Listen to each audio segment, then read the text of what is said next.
moderator dan Fahri Saputra sebagai pemateri pertama dan Bidan Maulana Bagus sebagai pemateri kedua. Bab 1. Pendahuluan latar belakang. Perjalanan udara merupakan bentuk udara yang berdampak buruk bagi kehidupan makhluk hidup. Udara yang tercemar akan menimbulkan berbagai macam penyakit, sehingga perlu dilakukan pengamatan tingkat pencemaran udara dalam hal ini kandung gas korban 9C2. Di udara pada hidupnya masyarakat tanpa perubahan relatif udara dan penyebab hidupnya berupa dampak lanjutan, baik terhadap kesehatan manusia dan individu lainnya. Aspek estetik udara, keutuhan bangunan dan lainnya dampak terhadap kesehatan manusia yang banyak terjadi adalah irritasi mata, gangguan infeksi pernapasan atas ISPH seperti hidung berair, radang batang tenggorokan dan bronkitis. Kritikal berukuran kecil dapat masuk sampai ke paru-paru dan kemudian menyebar melalui sistem peredaran darah di seluruh tubuh. Gas karbon dioksida CO2 jika bercampuran dengan halogen akan menggangguan transportasi oksigen vertikal tembal yang mengganggu mempertukan sel darah kita. Badan Pengambilan Dampak Lingkungan 1998.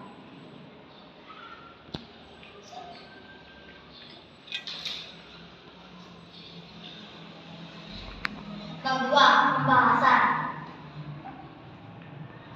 Pengertian pencemaran udara. Pencemaran udara adalah masuknya atau tercampurnya unsur berbahaya ke dalam atmosfer yang dapat menyebabkan terjadinya kerusakan lingkungan, gangguan pada kesehatan manusia, tidak lupa menurunkan kualitas hidupnya. Selain itu, gejala ini secara kumulatif jika terjadi di luar ruangan mulai dari tingkat lingkungan rumah, perkotaan hingga peningkatan regional, bahkan saat ini sudah menjadi global gejala global.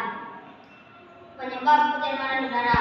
Penyebab pencemaran udara ini pun dapat ditentukan dari kegiatan atau aktivitas sehari-hari. Ada beberapa hal yang menyebabkan pencemaran udara, antara lain adalah 1. Asap kendaraan, 2. Asap pabrik, 3.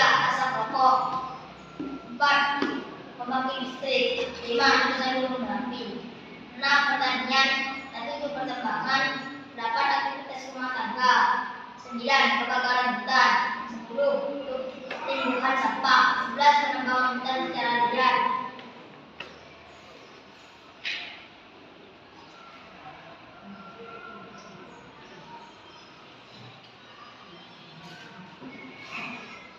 Dampak dari pencemaran udara. Pencemaran udara yang merupakan proses pencemaran pada udara ini tentu saja mempunyai berbagai dampak yang dapat kita rasakan. Dampak yang ditimbulkan oleh pencemaran udara ini tentu saja merupakan dampak yang bersifat negatif. Adapun dampak utama dari adanya pencemaran udara adalah gangguan kesehatan. Ada banyak sekali gangguan kesehatan yang akan ditimbulkan dari adanya pencemaran udara ini. Secara lebih lengkap dan jelas, berikut ini merupakan dampak dari adanya pencemaran udara. Terjadinya gangguan pernapasan, mengganggu kesehatan kulit, menyebabkan kamu punya penyakit asma, menimbulkan penyakit batuk, mengganggu pandangan, menimbulkan stres, memicu terjadinya hujan asam, menimbulkan terjadinya pemanasan global, mengganggu pertumbuhan tanaman.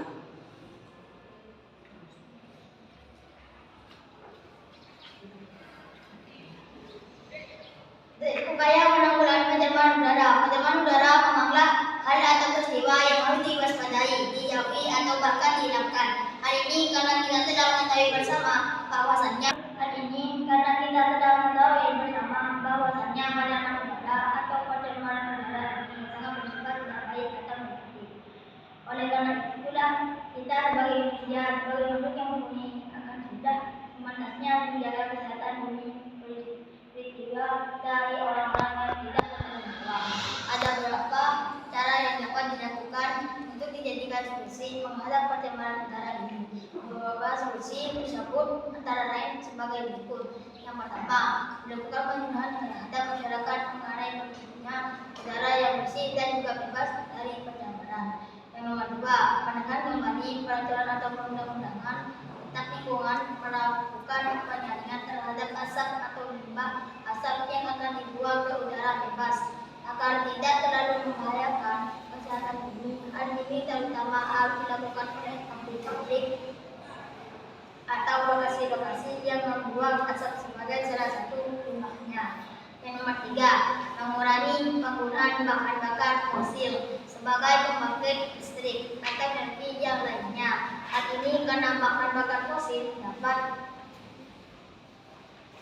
menghasilkan polutan sehingga sangat berkontribusi menciptakan pencemaran udara. Yang keempat, mengalirkan gas buangan ke dalam air laut atau ke dalam lautan mengikat terlebih dahulu saat sebelum asap dikeluarkan ke udara. Bebas dan anual mengurangi potensi terjadinya pencemaran yang dapat merusak dan membahayakan lingkungan.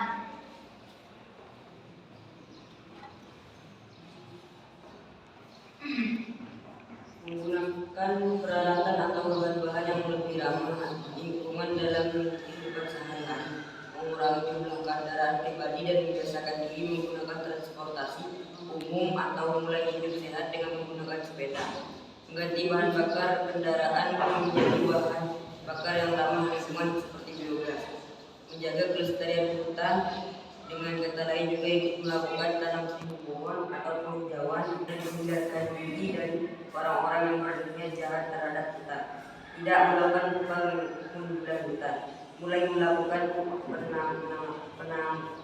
penanaman tanaman hijau dimulai dari lingkungan yang ada di sekitar rumah dan juga di pinggir-pinggir jalan. Mengembangkan teknologi merawat lingkungan itu serta menjaga kebersihan lingkungan yang ada di sekitar kita dan tidak membiarkan sampah berserakan. Membedakan sampah yang organik dan juga organik.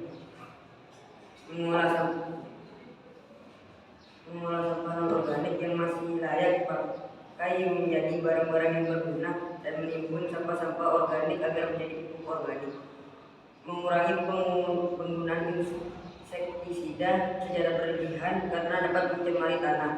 Menumbuhkan kesadaran para petani atau pengusaha agrobisnis untuk tidak menggunakan hutan sebagai lahan pertanian atau perkebunan. Hal ini karena hutan sendiri keberadaannya sangat dibutuhkan.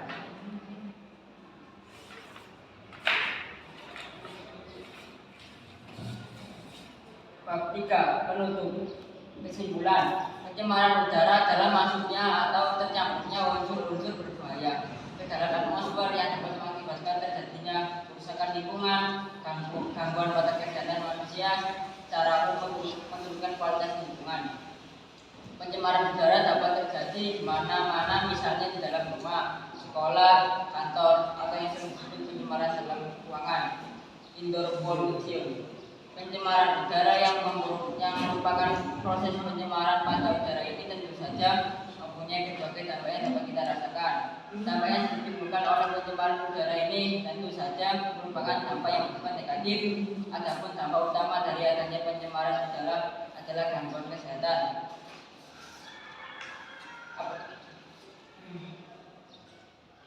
Yang kami baca barusan ini, apakah ada pertanyaan dari kelompok lain?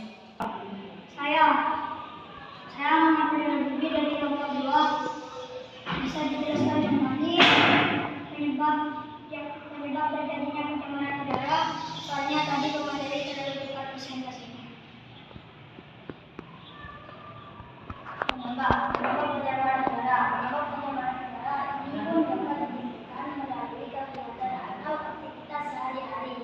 Adapun beberapa hal yang menyebabkan pencemaran udara antara lain adalah: yang pertama, asap kendaraan; yang kedua, asap pabrik; yang ketiga, asap rokok; yang keempat, pembangkitnya listrik; yang nomor 5, letusan gunung berapi; yang nomor 6, pertanian; yang nomor 7, pertambangan; nomor 8, aktivitas rumah tangga; yang nomor 9, kebakaran hutan; yang nomor 10, timbuhan sampah; yang 11, penebangan hutan secara liar. Sekian dari kelompok kami. Jika ada kekurangan, mohon maaf. Wassalamualaikum.